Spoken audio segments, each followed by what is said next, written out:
Trump announces cabinet and cabinet-level appointments. January 20th, 2025. To the Senate of the United States, I nominate Scott Bessent of South Carolina to be Secretary of Treasury, Pamela Bondi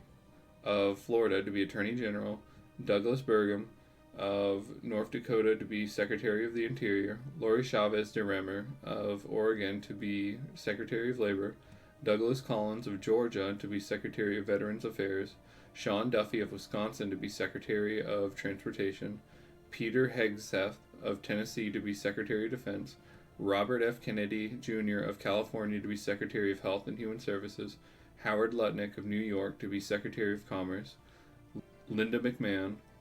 of Connecticut to be Secretary of Education, Kristi Noem of South Dakota to be Secretary of Homeland Security,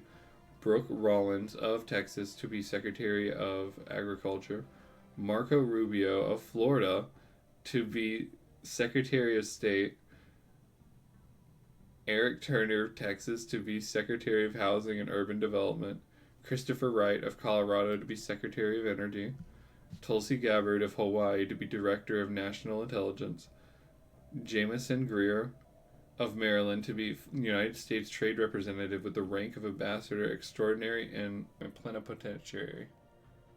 Kelly Loeffler of Georgia to be Administrator of the Small Business Administration,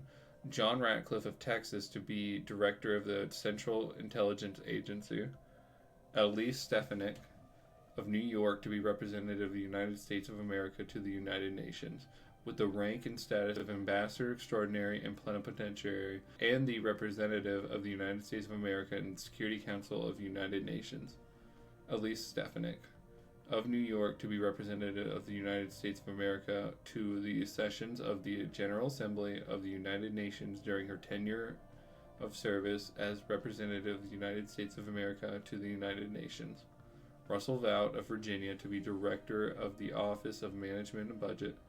Lee Zeldin of New York to be Administrator of the Environmental Protection Agency.